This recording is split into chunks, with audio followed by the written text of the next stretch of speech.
Hi, my name is Michelle Houghton, and I have a blog over at scrapweaver.com, and I share a lot of Copic information on Copic in the craft room.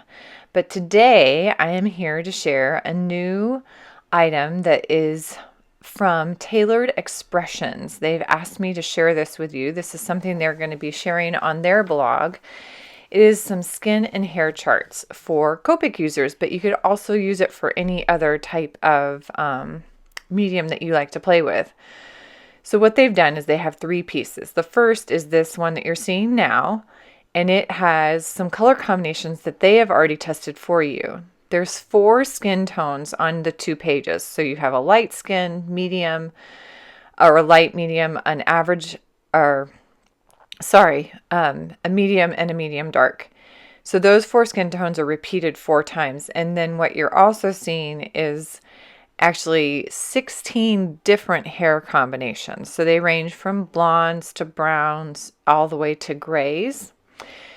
Then the second piece is the same skin and hair combinations listed, but the images are blank. So this gives you the opportunity to color your own images using their skin and hair combinations. So it gives you a chance to practice, has a sense of kind of where to put some shading.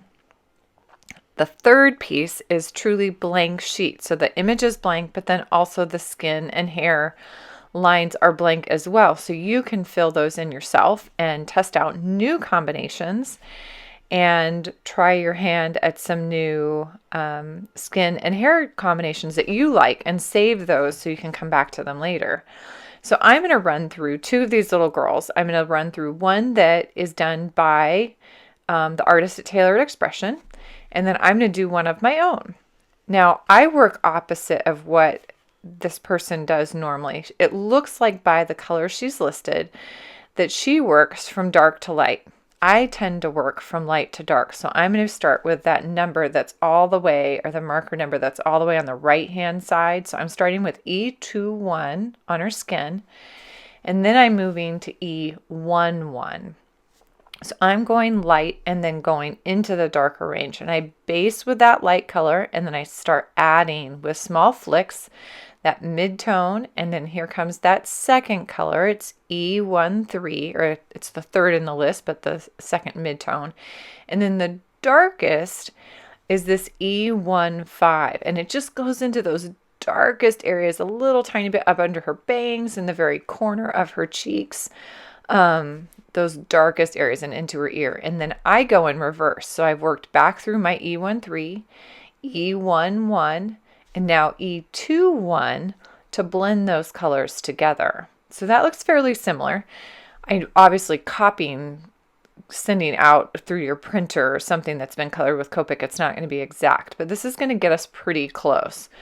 So then I've got the hair, and again, I'm going to work from right to left on those numbers. So I've got the Y21, and I'm starting with a flick. So I am going to leave a white highlight this time. I'm flicking from the top of the head downward, and then from the bottom edge upward. Now the tricky part is working around these little arms and deciding kind of how you want to, where you want to start and stop those flicks. My goal is to get that highlight closer to the crown of her head, and I don't quite make it on this image, but it's going to give us the sense of that highlight that kind of wraps around her head.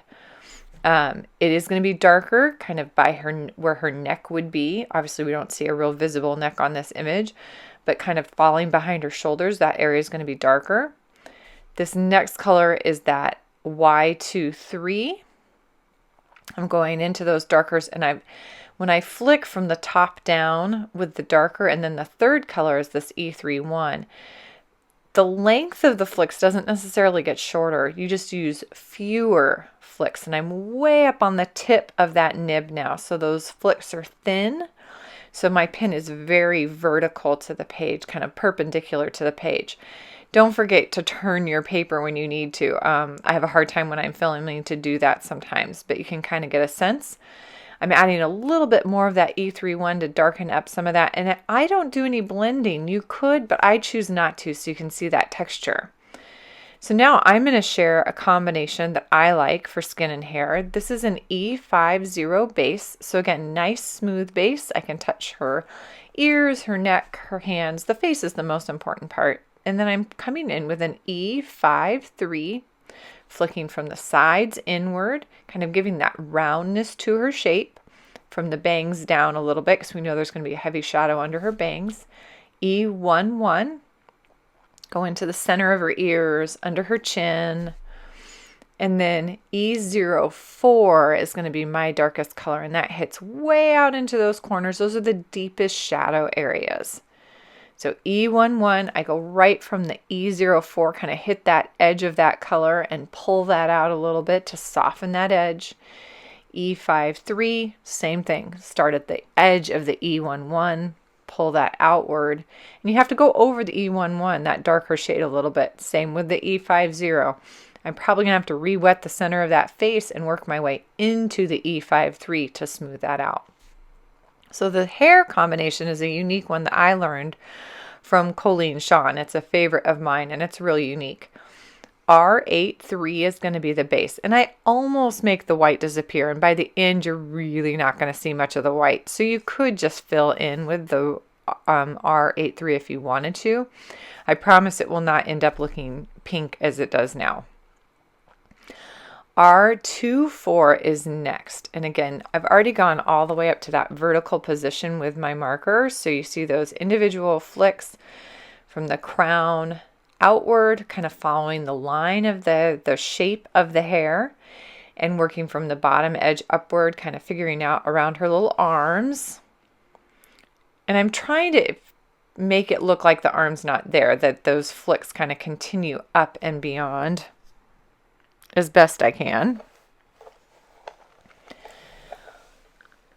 R29 is next, and that's going to be that deeper red color. Now, again, what I said on this last one, if you heard it, is I'm fewer flicks. So the flicks are still just as long. They're varied in length. They have some varying thickness to them, so they're not exactly the same, but there's fewer of them. Then the R59, we're getting really dark at this point. Fewer here still. So say I did 10 flicks from that top area of the bangs downward with the R24. Maybe with the R29, there might be only 7 or 8. And then with the R59, there's only 5 or 6. Now I've got a super dark color. It's a V99, which is awesome for really deep shadowed areas. So notice where I've got it right behind her shoulders, the very tip top of her head.